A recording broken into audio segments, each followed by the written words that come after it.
you want me. And they try to buy your pretty heart, but price too high. Baby, you got me like your love will not fall apart. So you can put me again and throw me against that wall. Baby, you got me like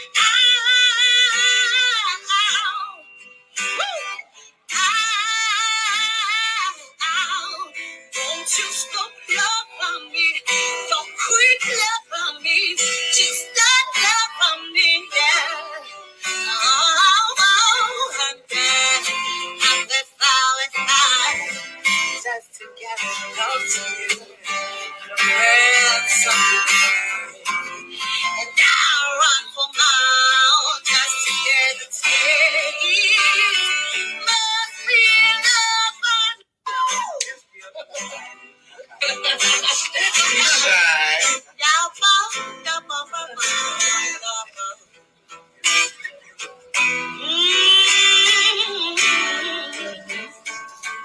and you got me like, yeah. What you want from me? What you want from me? And they try to buy your pretty heart, but price too high. Baby, you got me like your love will not fall apart. So you can put me again and throw me against that wall.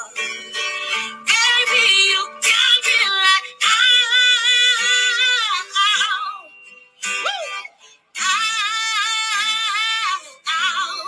won't you stop loving me? Don't quit loving me. Just stop loving me, yeah. I'm dead. I'm the flowers just to get close to you.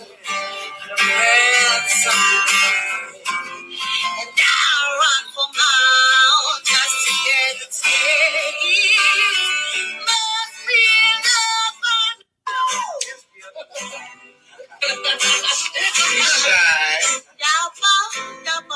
This is Black Titanic. Hit that like button, share, and subscribe.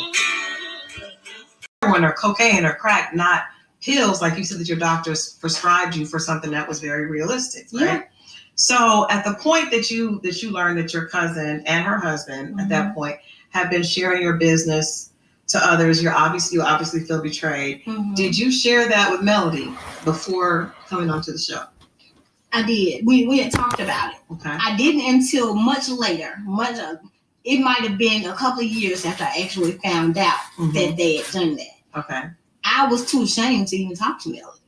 I didn't want anybody at that time. I was so embarrassed. I didn't want anybody to know because everybody was just like, Keke, on drugs.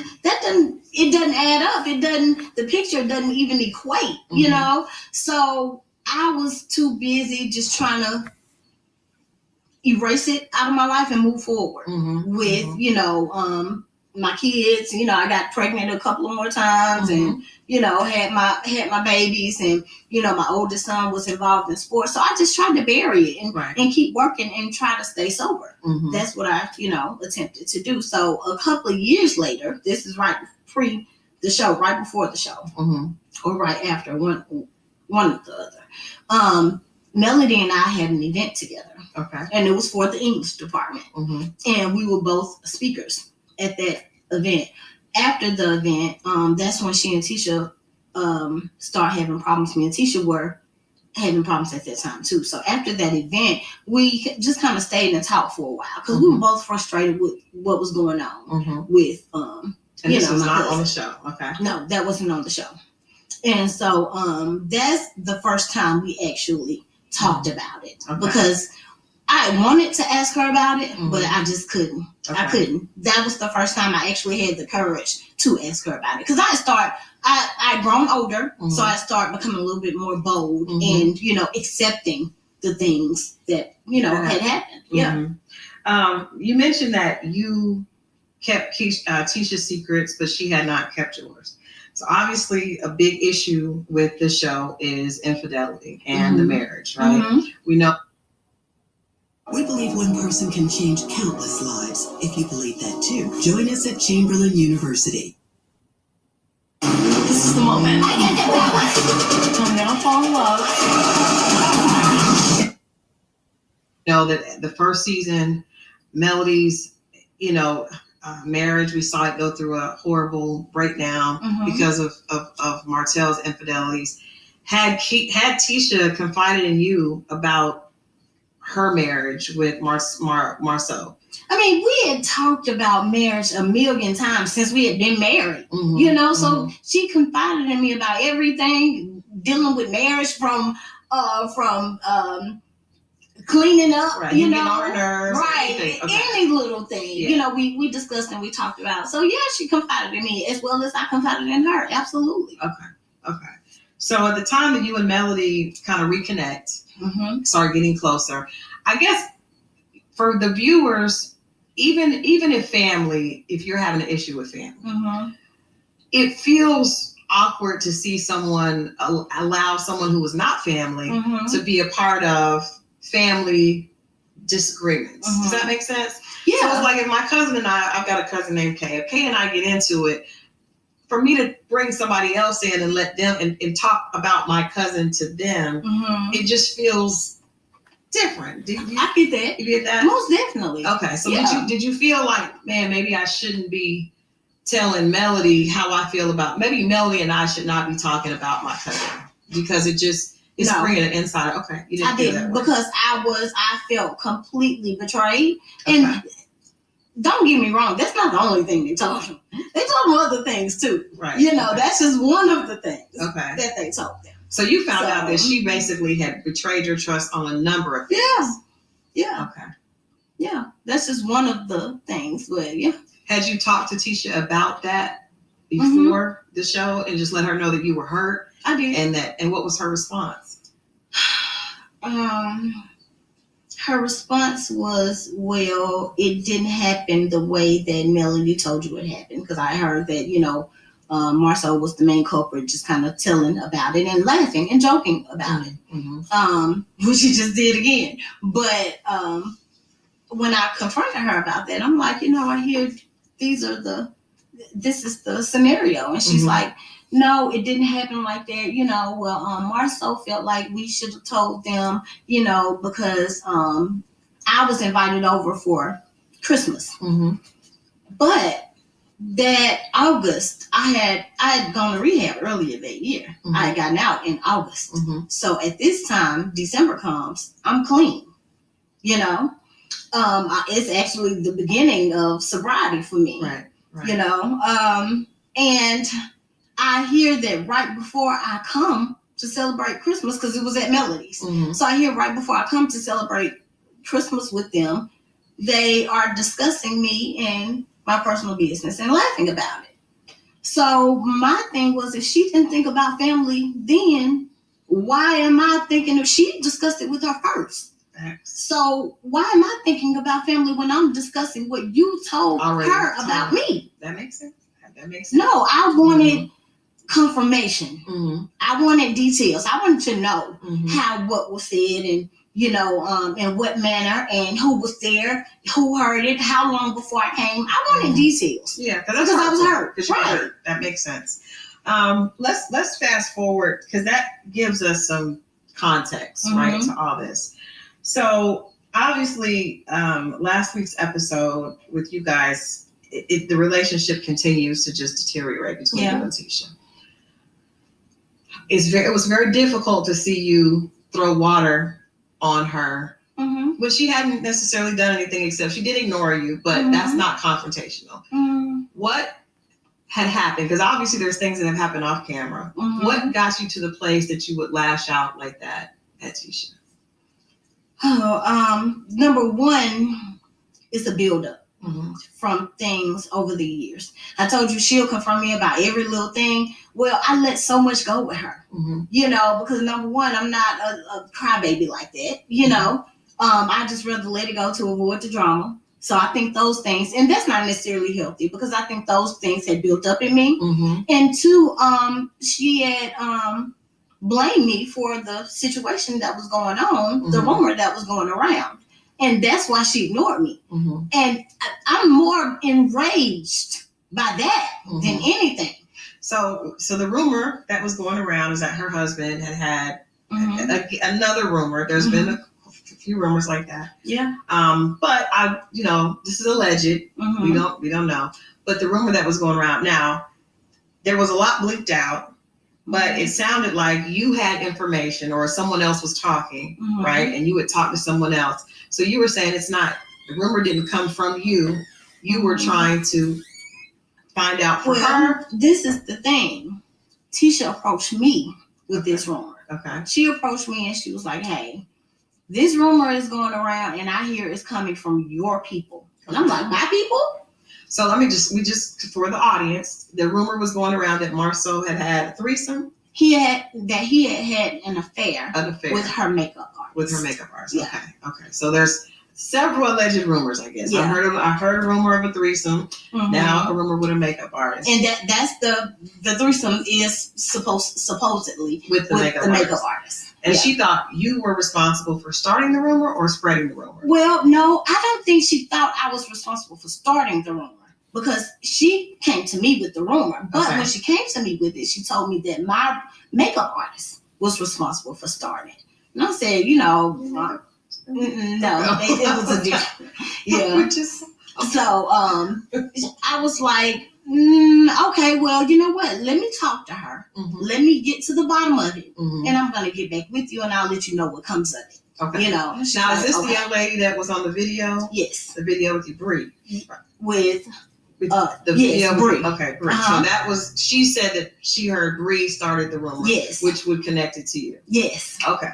Yeah. All right. And so I'm like, let's dispel this right away. Let's put this to rest, because we just got back in a good place. I don't want anybody thinking anything like that is coming from my people. So let's go on and get to the bottom of this and put this fire out. I don't even want it to grow. Okay. That was my intention. Now, when you came to the barbecue, you seemed upset already.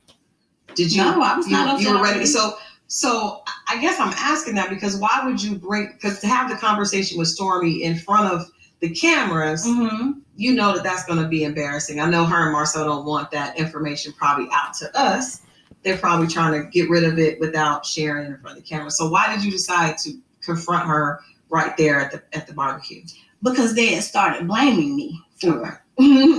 And don't go around blaming me for things that are not my fault. That's why she didn't speak, because she had started believing and telling people that I was responsible for spreading this rumor. And I'm like, you've got to be kidding me.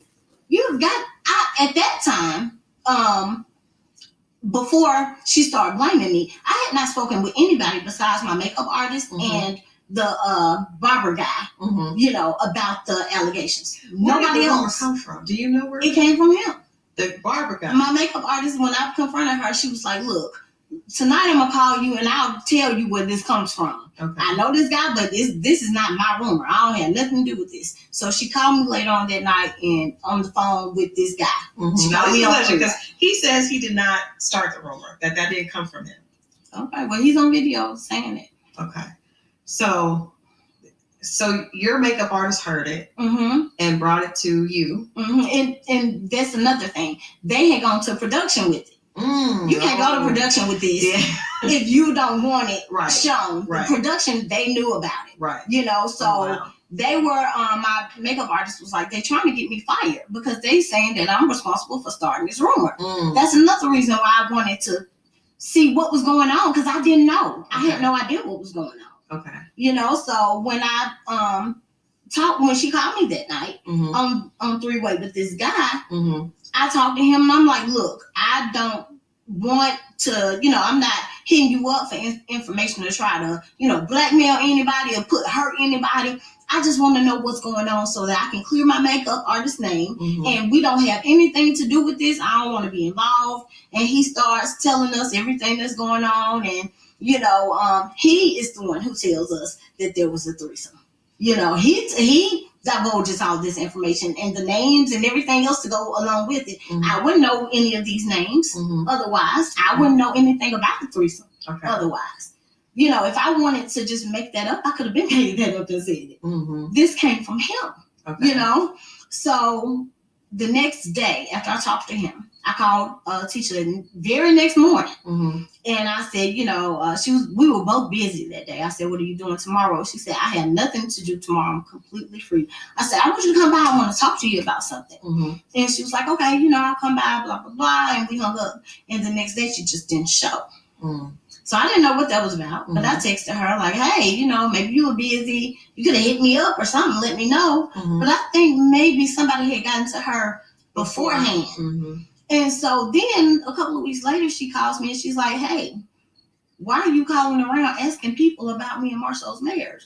So I'm taken aback. I'm like, because I know I've not done that. Mm-hmm. Of course I had this conversation with this guy about what had been brought to me. Mm-hmm. But I'm not just calling people like, hey, what you know about Marcel? Mm-hmm. You got any dirt? Nothing like that. Okay. So I'm like, the way she come at me, number one, I'm like, girl, what? Mm-hmm. So I was defensive. And I was like, number one, she was like, if you had this conversation with him, why wouldn't you call me and tell me? I said, well, I called you the very next morning. Mm-hmm. And I asked you to come over because I wanted to tell her face to face. Right. I wanted to tell her face to face. I wanted to let her listen to some things, some recordings. Mm-hmm. Because honestly, I didn't believe this guy. Okay. He sounded like he was lying to me because he flip-flopped several times on the call. Okay. He said it, then he was like, never mind, I just made it all up. I'm just lying, And so my makeup artist is like, well, are you saying this because because we learned that he has a contract with Marceau and they're building his barbershop. So my makeup artist seems to believe that he's flipping because of that. And I'm thinking this guy full of it. Yeah. And that's what I'm going to report back to her the next day. Like, mm-hmm. Look, y'all need to stop working with this dude. This mm-hmm. is what he's saying. This is where this rumor is coming from. And I believe he's a liar. Mm-hmm. Steer clear of him. That's all I wanted to tell her. And she started going around telling people that I'm responsible. This guy called her and let her listen to a part of the conversation because he recorded it, mm-hmm. where he's saying, no, it didn't happen. It didn't happen. Mm-hmm. Where he said, because I told you he flip-flops. Mm-hmm.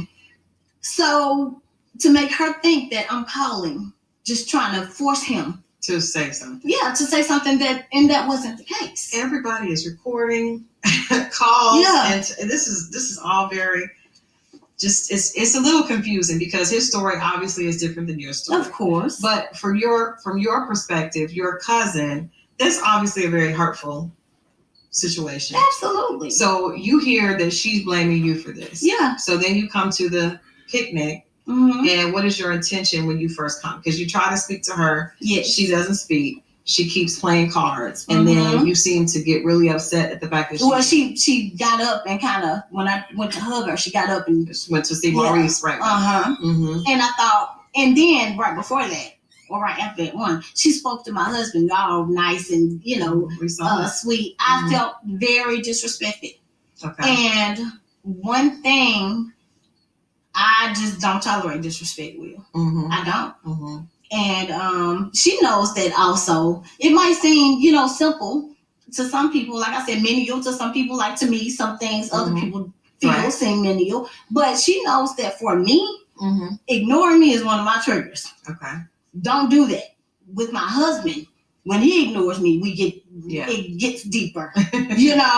Because he often does that. And she mm-hmm. knows that. She knows that's when I go to 10. You guys know each other really well. So exactly. You know how to get on each other's nerves. Exactly. So is there something that we didn't see? Because we see that happening, and then we see you talking to Stormy mm-hmm. about the situation. Mm-hmm. That's obviously got to embarrass her. What's crazy Stormy already knew.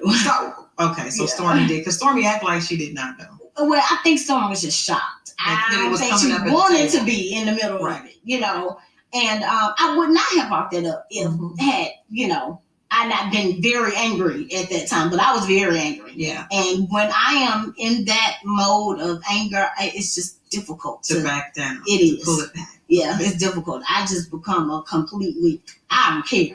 Do you, looking back, did you feel like you went too far with the joke? Oh yeah, most definitely. I you know, because Tisha seems very non-confrontational for somebody that like most people, you throw a drink at them, they coming back at you, right? And some people, like, she probably wouldn't have thrown a drink at her if she knew Tisha was the type that would come back. There's never been a time that I did something to Tisha that she didn't come back. That was the first time. Okay. And only time. Okay. First and only, you know, and we even say this in the show, we have had more physical altercations than we have with anybody else. We have fought many times, right? Family, so yes. That's fine. We have done, right. Sisters, cousins, you know, girl on girl, it's a whole different type of energy. Yeah. Because this obviously was taped a long time ago. This came out on television the last couple of weeks. Where are you guys at now? Because that's a really hurtful, it's unfortunate, but it also is a really hurtful rumor, right? And embarrassing. Yeah. And we know that Tisha has been dealing with people trying to prove that Marcel probably has not helped the situation by being a bit of a smart ass. Right. But, you know, there's been alleged accusations of Marcel for a long time that has to be hurtful to anybody. I agree. So where are you I'm guys? a woman. And you're married. You've been right, and I'm married, so I would never put anybody else's marriage on Front Street or interfere in anybody else's marriage. And my thing, that's another reason why I was ticked. Yeah. Because I'm like, you should know me better than that. But I wouldn't do that. Than to put that on me in front of a lot of people. You gonna put that on me when you know you've never seen me act in that manner. Yeah. You've never seen any kind of behavior like that from me.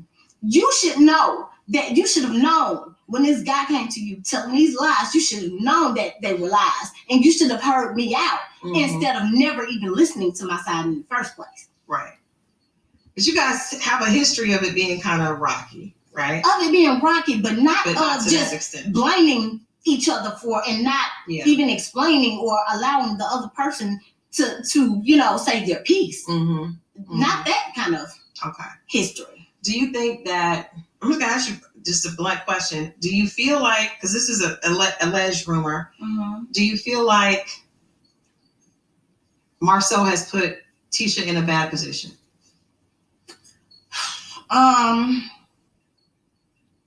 It's difficult for me to say that. I can't necessarily say that I feel like he's put her in a bad position because and see, that's the thing. I'm not against a marriage. If that's what they want to work on together, they might have an understanding that nobody else knows about. If you like it, I love it. Who am I to try to? But that's one thing. But even if the husband, if you're on a national TV show, I would say this: Martell put Melody in a horrible position. Yes, because you're on a national television show. Regardless, there was no understanding.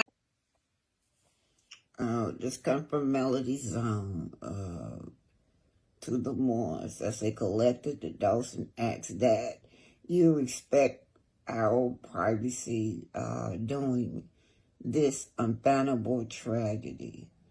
We need the time and space to properly grieve our beloved Keke. With that being said, due to the contentious of your relationship with Keke, we ask respectfully that you refrain from showing up to any of the service pertaining to her homegoing. Those precious days are meant for loved ones of the deceased to mourn and celebrate. The uncouth behavior and virtual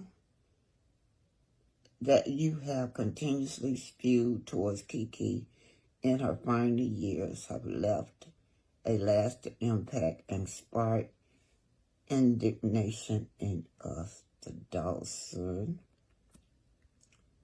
All right, let's see what fans are saying. Cups by Thick Girl, the original Keke Dawson Jabbar family statement. While respect for the family, my condolence. I don't blame them. They didn't love or like Keke. Don't fake the funk now. While I don't blame them at all, they've been trying to make it about them, and it's not. Keke has a husband, 3 children, and her mother, and other family that genuinely loves her. Their privacy is the ones that need to be respected. The family has spoken, so they need to do as they ask. They don't need the extra drama. My heart breaks for Keke, her family. God bless them. Wow, straight to the point. Love me while I am alive. Don't mourn me while I'm gone. I don't blame the family. They have every right to feel the way they want. My condolence. Although I understand it's sad, because no matter what, they were family. I agree totally, understand how the family feels. May Keke be celebrated and loved by the ones that did not try to discredit and scandalize her name. That says a lot. Now respect their wishes. Well said. Good for the Dawson family. I don't blame them, not one bit. So fans are speaking out. I saw that coming. To feel what they feel is 100% right. They feel what they feel is 100% right. I agree and pray they stay away as stated by the family. Prayers is lifted up for the Dawson, Keke husband, children, and their family. So this is the official statement by the Dawson side. They want to be left alone. Okay.